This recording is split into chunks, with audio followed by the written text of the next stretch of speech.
Jeremías capítulo 25. Esta es la palabra que vino a Jeremías con relación a todo el pueblo de Judá.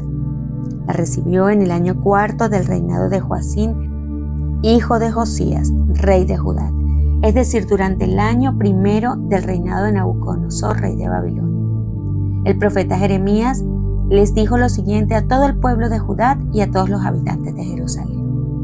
Desde el año 13 de Josías, hijo de Amón, rey de Judá, hasta el día de hoy, y conste que ya han pasado 23 años, el Señor me ha dirigido su palabra y yo les he hablado en repetidas ocasiones, pero ustedes no me han hecho caso. Además, una y otra vez, el Señor les ha enviado a sus siervos los profetas, pero ustedes no los han escuchado ni les han prestado atención. Ellos los exhortaban: dejen ya su mal camino y sus malas acciones. Así podrán habitar en la tierra que desde siempre y para siempre el Señor les ha dado a ustedes y a sus antepasados.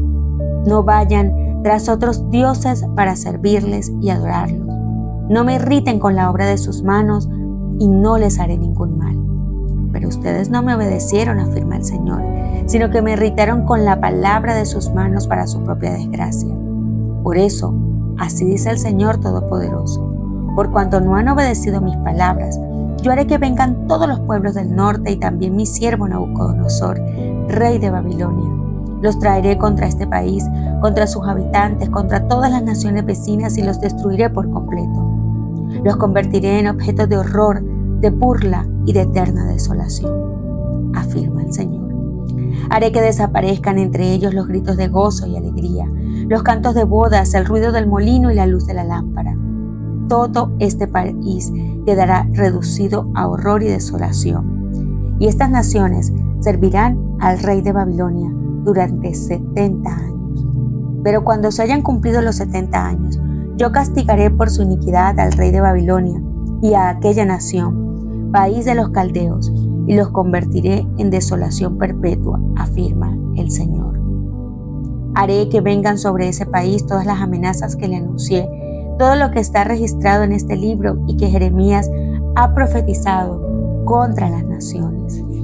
Los caldeos, a su vez, caerán bajo yugo de muchas naciones y reyes poderosos.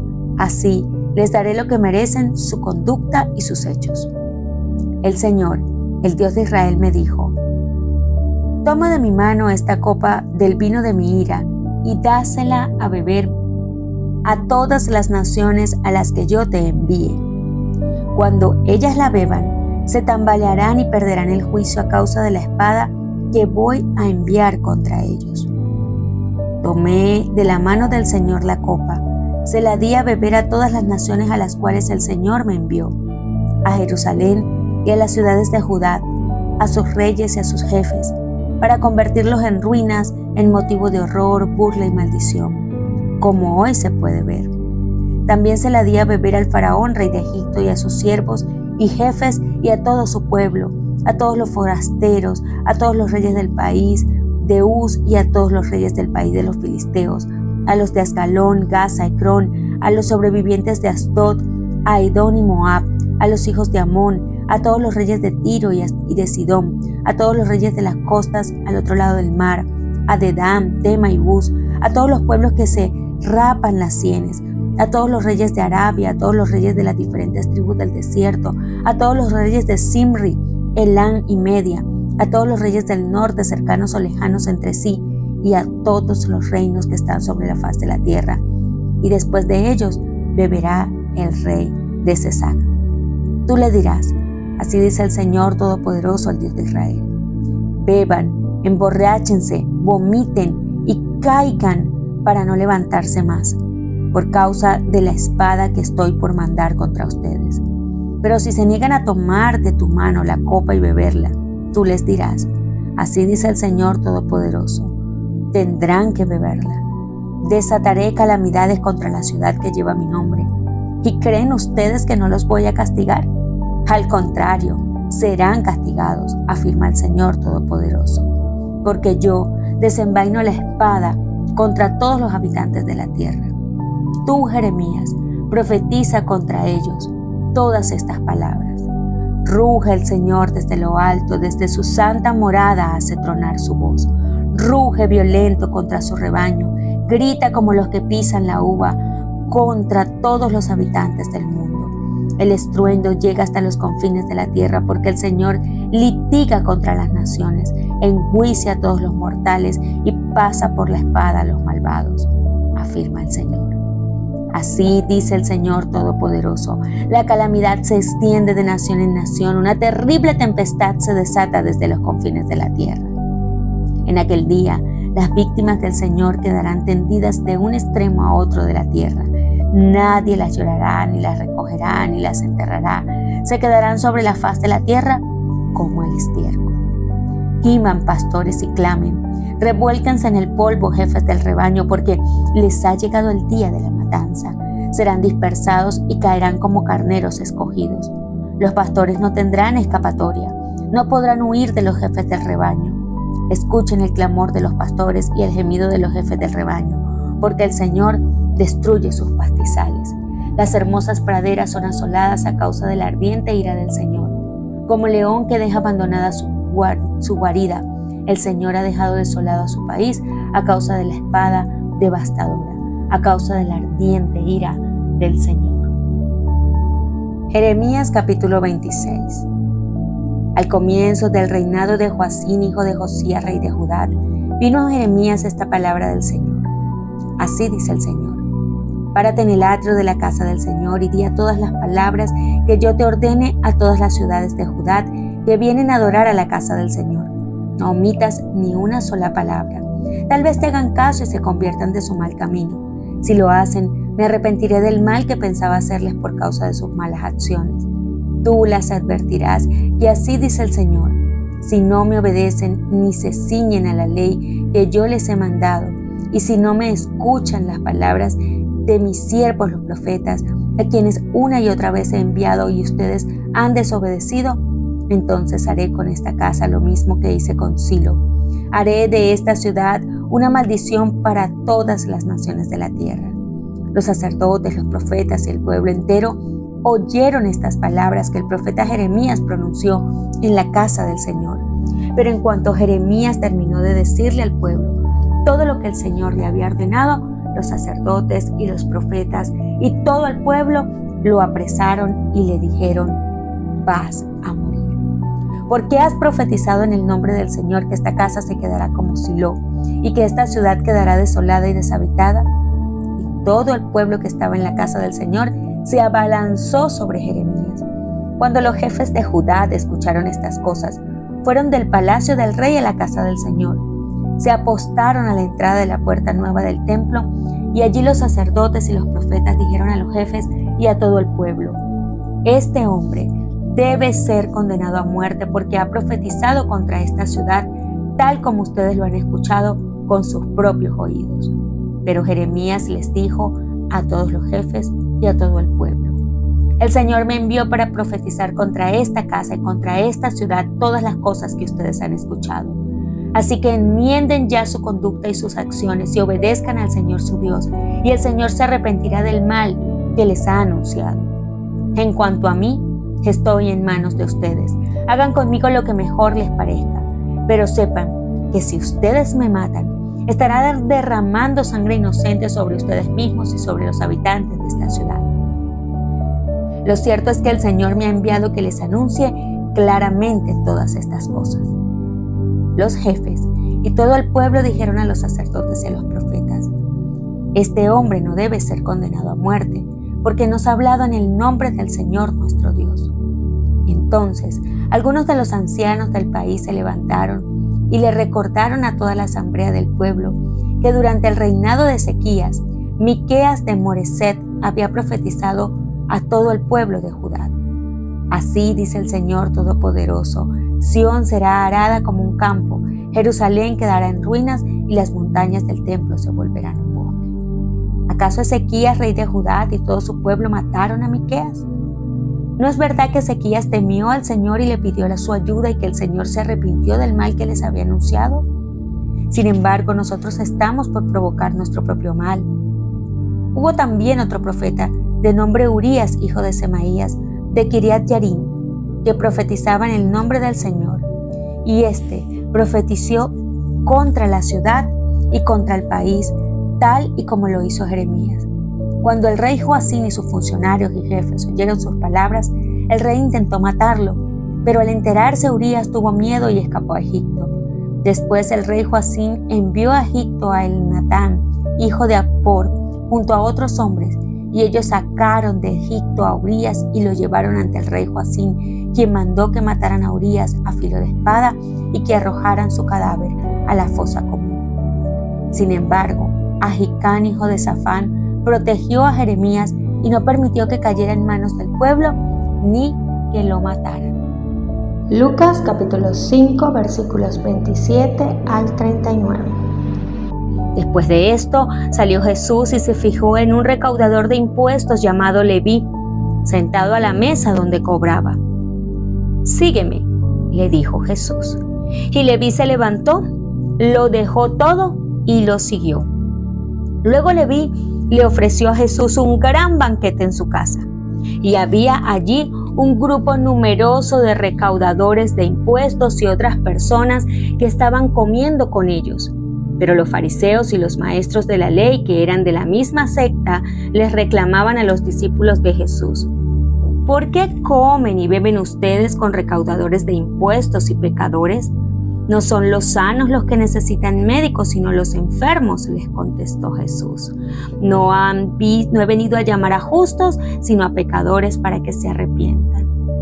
Algunos dijeron a Jesús: «Los discípulos de Juan ayunan y oran con frecuencia, lo mismo que los discípulos de los fariseos. Pero los tuyos se la pasan comiendo y bebiendo». Jesús les replicó: «¿Acaso pueden obligar a los invitados del novio a que ayunen mientras él está con ellos? Llegará el día en que se les quitará el novio. En aquellos días sí ayunarán».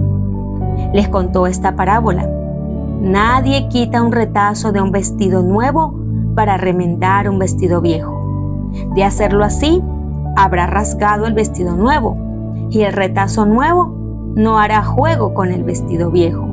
Ni echa nadie vino nuevo en odres viejos. De hacerlo así, el vino nuevo hará reventar los odres. Se derramará el vino y los odres se arruinarán. Más bien el vino nuevo debe echarse en odres nuevos, y nadie que haya bebido vino añejo quiere el nuevo, porque dice: el añejo es mejor». Leví Mateo. Entre los funcionarios romanos que había en Palestina, los más odiados eran los publicanos.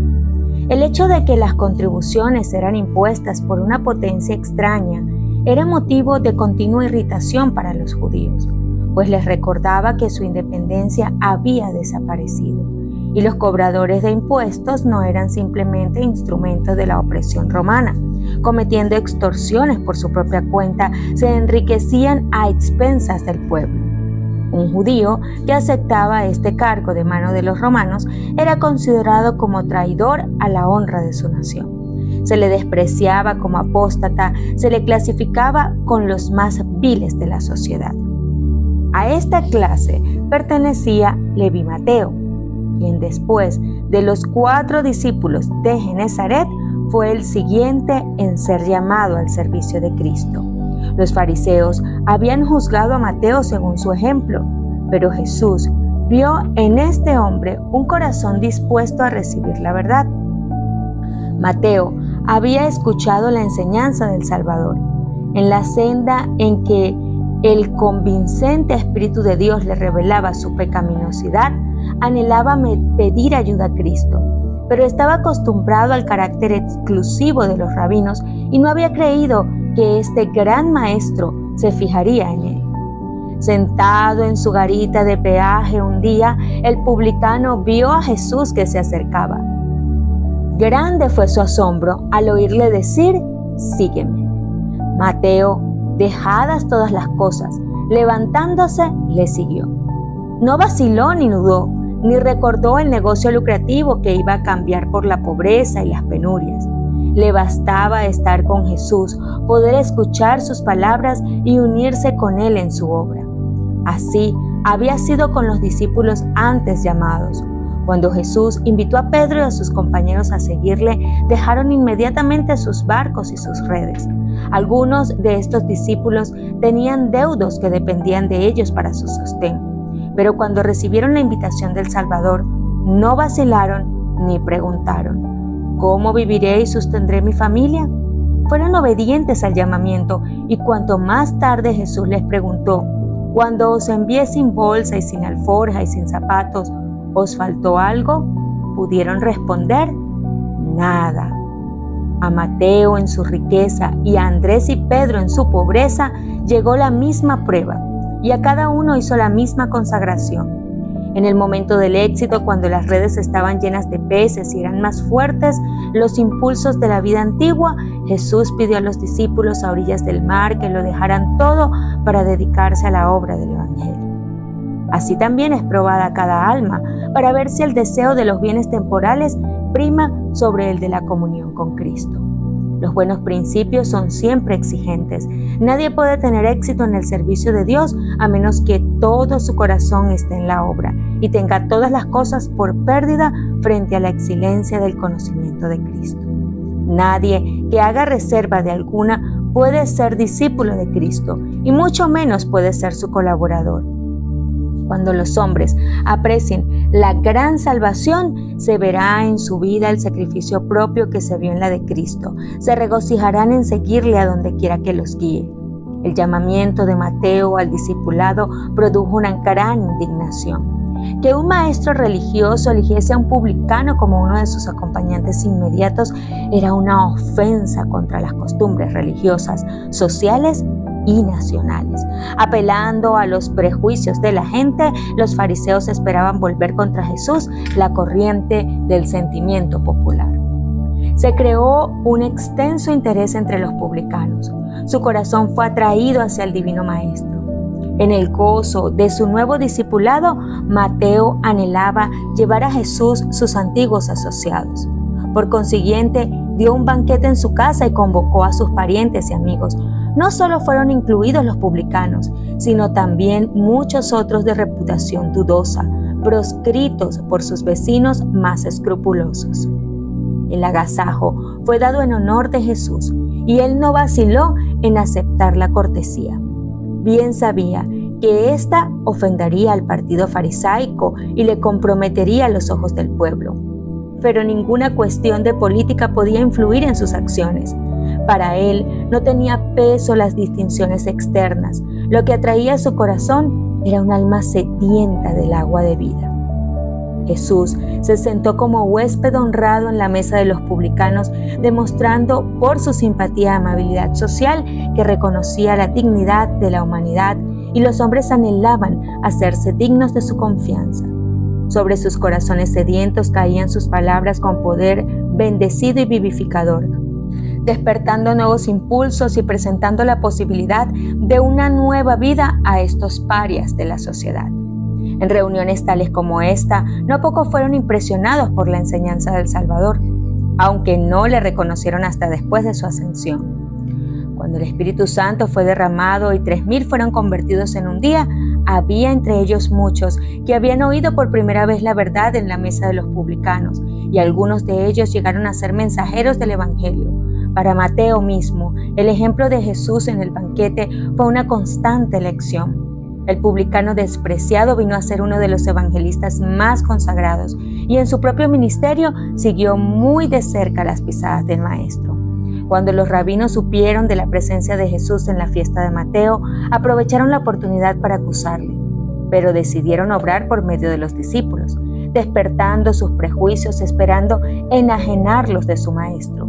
Su recurso consistió en acusar a Cristo ante los discípulos y a los discípulos ante Cristo, dirigiendo sus flechas a donde había más probabilidad de producir heridas. Así ha obrado Satanás desde que manifestó desafecto en el cielo. Y todos los que tratan de causar discordia y enajenamiento son impulsados por su espíritu.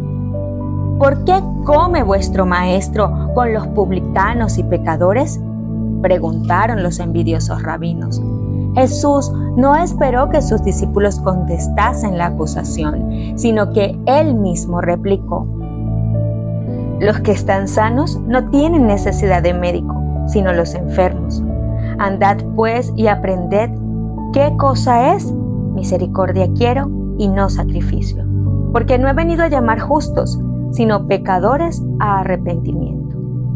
Los fariseos pretendían ser espiritualmente sanos y por lo tanto no tener necesidad de médico, mientras que consideraban que los publicanos y los gentiles estaban pereciendo por la enfermedad del alma.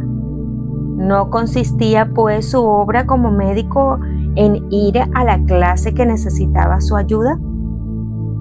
Pero aunque los fariseos tenían tan alto concepto de sí mismos, estaban realmente en peor condición que aquellos a quienes despreciaban.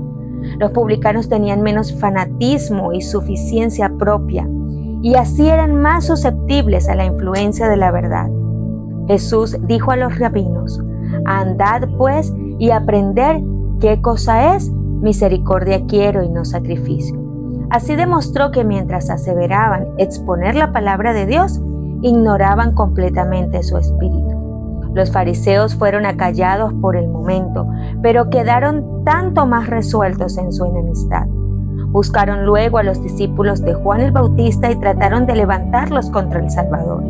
Esos fariseos no habían aceptado la misión del Bautista. Habían señalado con escarnio su vida abstemia, sus costumbres sencillas, sus ropas burdas y le habían declarado fanático, porque él denunciaba su hipocresía, había resistido a sus palabras y habían tratado de incitar al pueblo contra él. El Espíritu de Dios había obrado en los corazones de estos escarnecedores, convenciéndolos de pecado, pero habían rechazado el consejo de Dios y habían declarado que Juan estaba poseído por un demonio. Pero ahora que Jesús había venido y andaba entre la gente, comiendo y bebiendo en sus mesas, le acusaban de glotón y bebedor. Lo mismo que hacían esa acusación eran culpables. Así como Satanás representa falsamente a Dios y le reviste de sus propios atributos, la conducta de los mensajeros de Dios fue falseada por esos hombres perversos. Los fariseos no querían considerar que Jesús comía con los publicanos y los pecadores para llevar la luz del cielo a aquellos que moraban en tinieblas. No querían ver que cada palabra pronunciada por el Divino Maestro era una simiente viva que iba a germinar y llevar fruto para la gloria de Dios. Habían resuelto no aceptar la luz y aunque se habían opuesto a la misión del Bautista, estaban ahora listos para cortejar la amistad de sus discípulos, esperando obtener su cooperación contra Jesús. Sostuvieron que Jesús anulaba las antiguas tradiciones y pusieron en contraste la austera piedad del Bautista con la conducta de Jesús al comer con publicanos y pecadores. Los discípulos de Juan estaban entonces en gran aflicción. Eran antes de su visita a Jesús con el mensaje de Juan. Su amado maestro estaba en la cárcel y ellos pasaban los días lamentándose. Jesús no hacía ningún esfuerzo por librar a Juan y hasta parecía desacreditar su enseñanza. Si Juan había sido enviado por Dios, ¿por qué seguían Jesús y sus discípulos una conducta tan diferente? Los discípulos de Juan no comprendían bien la obra de Cristo. Pensaban que tal vez las acusaciones de los fariseos tenían algún fundamento. Observaban muchas de las reglas prescritas por los rabinos y hasta esperaban ser justificados por las obras de la ley. El ayuno era practicado por los judíos como un acto de mérito y los más estrictos ayunaban 2 días cada semana. Los fariseos y los discípulos de Juan ayunaban cuando los últimos vinieron a Jesús con la pregunta: ¿por qué nosotros y los fariseos ayunamos muchas veces y tus discípulos no ayunan? Jesús les contestó afectuosamente. No trató de corregir su concepto erróneo del ayuno, sino tan solo con respeto a su propia misión. Y lo hizo empleando la misma figura que el Bautista había usado en su testimonio acerca de Jesús. Juan había dicho: el que tiene la esposa es el esposo, mas el amigo del esposo que está en pie y le oye, se goza grandemente de la voz del esposo. Así pues, este es mi gozo, es cumplido. Los discípulos de Juan no podían menos que recordar estas palabras de su maestro, y siguiendo con la ilustración, Jesús dijo: ¿podéis hacer que los que están de bodas ayunen entre tanto que el esposo está con ellos? El príncipe del cielo estaba entre su pueblo. El mayor don de Dios había sido dado al mundo. Había gozo para los pobres, porque Cristo había venido a ser los herederos de su reino. Había gozo para los ricos, porque les había de enseñar a obtener las riquezas eternas. Había gozo para los ignorantes, porque los iba a hacer sabios para la salvación. Había gozo para los sabios, pues Él les iba a abrir misterios más profundos que los que jamás hubieran sondeado. Verdades que habían estado ocultas desde la fundación del mundo iban a ser reveladas a los hombres por la misión del Salvador. Juan el Bautista se había regocijado de contemplar al Salvador. ¿Qué ocasión de regocijo tenían los discípulos con su privilegio de andar y hablar con la majestad del cielo? Esto no era para ellos tiempo de llorar y ayunar. Debían abrir su corazón para recibir la luz de su gloria, a fin de poder derramar la luz sobre aquellos que moraban en tinieblas y sombra de muerte. Las palabras de Cristo habían evocado un cuadro brillante, pero lo cruzaba una tensa sombra que solamente su ojo discernía. Vendrán días, les dijo, cuando el esposo les será quitado. Entonces ayunarán en aquellos días. Cuando viesen a su Señor traicionado y crucificado, los discípulos llorarían y ayunarían.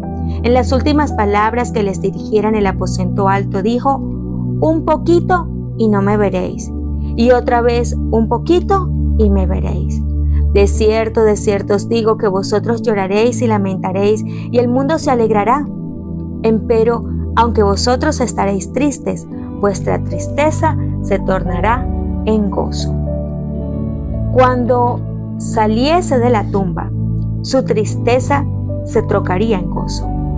Después de su ascensión, iba a estar ausente en persona, pero por medio del Consolador estaría todavía con ellos, y no debían pasar su tiempo en lamentaciones. Esto era lo que Satanás quería. Deseaba que diesen al mundo la impresión de que habían sido engañados y chasqueados, pero por la fe habían de mirar al santuario celestial, donde Jesús ministraba por ellos. Debían abrir su corazón al Espíritu Santo, su representante, y regocijarse en la luz de su presencia. Sin embargo, iban a venir días de tentación y prueba, cuando serían puestos en conflicto con los gobernantes de este mundo y los dirigentes del reino de las tinieblas. Cuando Cristo no estuviese personalmente con ellos y no alcanzaran a discernir al Consolador, entonces sería más apropiado para ellos ayunar.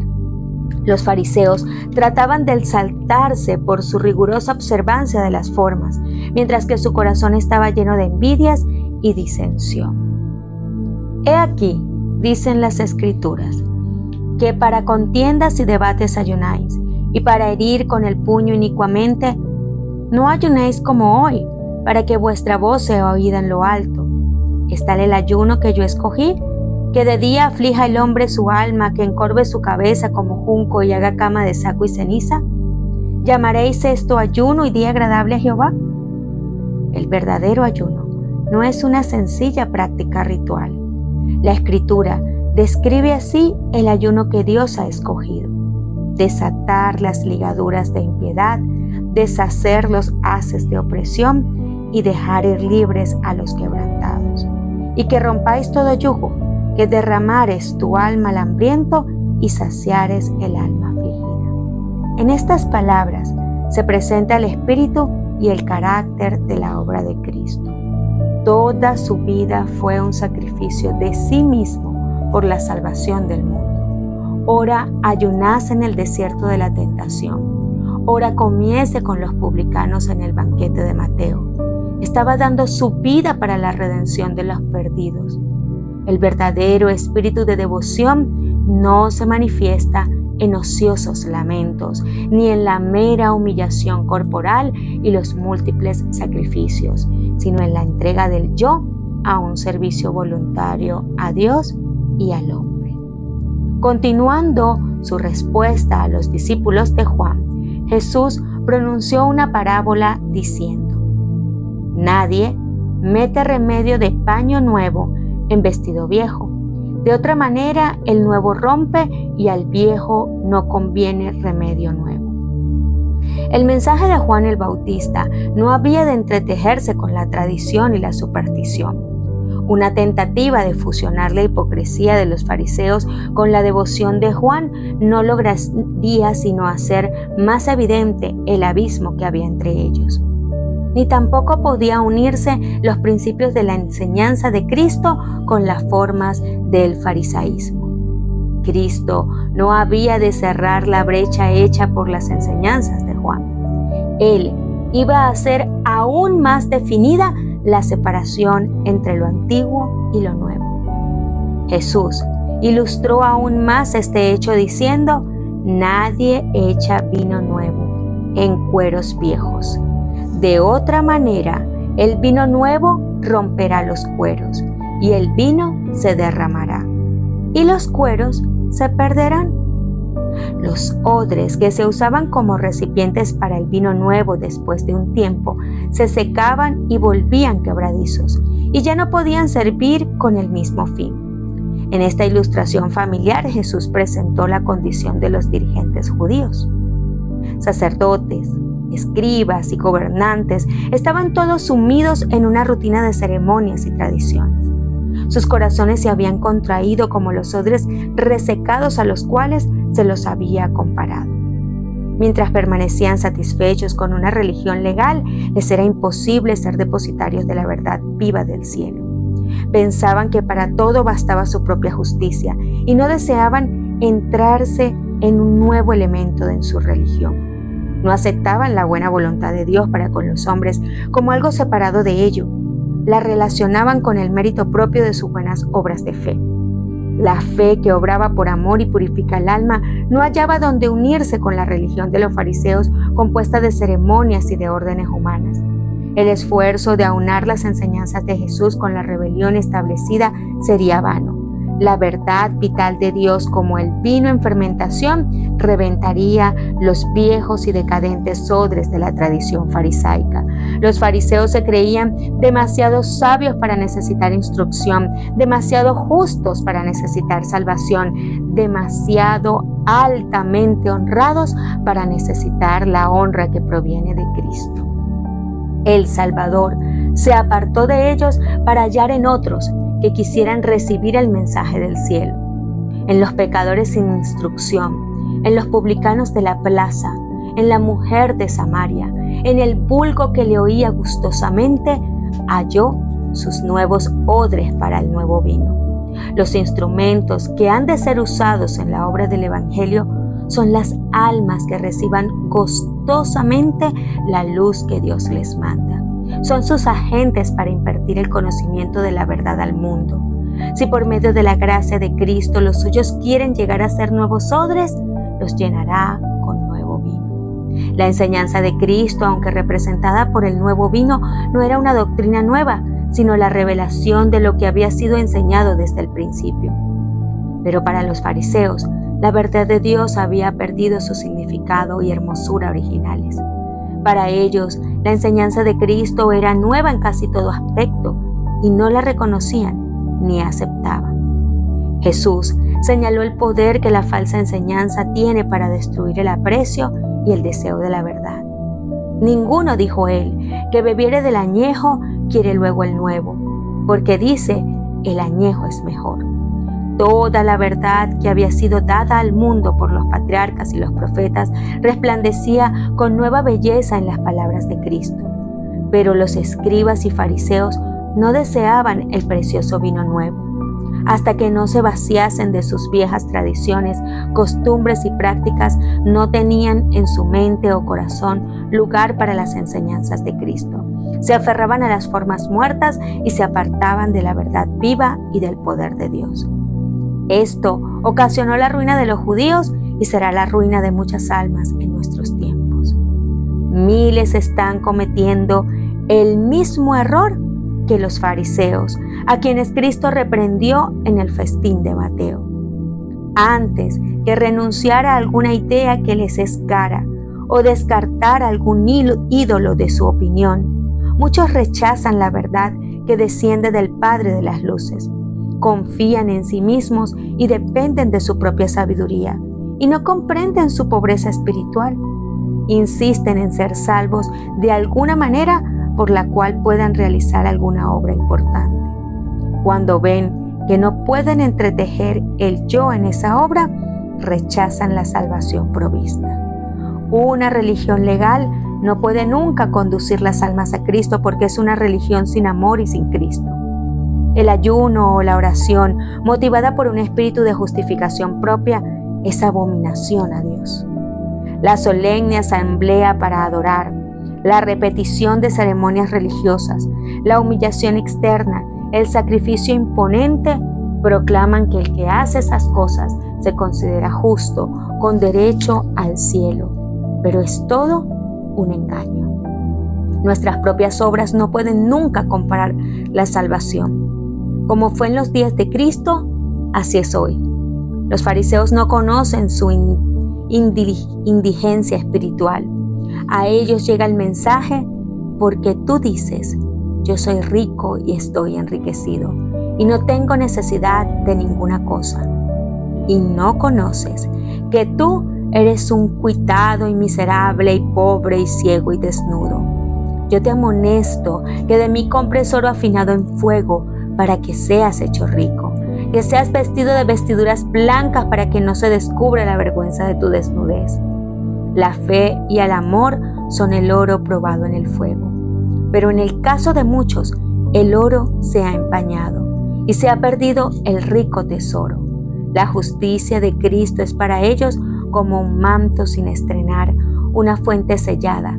A ellos se dice, tengo contra ti que has dejado tu primer amor. Recuerda por tanto de dónde has caído y arrepiéntete y haz las primeras obras, pues si no, vendré presto a ti y quitaré tu candelero de su lugar si no te hubieres arrepentido. Los sacrificios de Dios son el espíritu quebrantado, el corazón contrito y humillado. No desprecias tú, oh Dios. El hombre debe despojarse de sí mismo antes que pueda ser, en el sentido más pleno, creyente en Jesús. Entonces, el Señor puede hacer del hombre una nueva criatura. Los nuevos odres pueden contener el nuevo vino. El amor de Cristo animará al creyente con nueva vida. En aquel que mira al autor y consumador de nuestra fe, se manifestará el carácter de Cristo.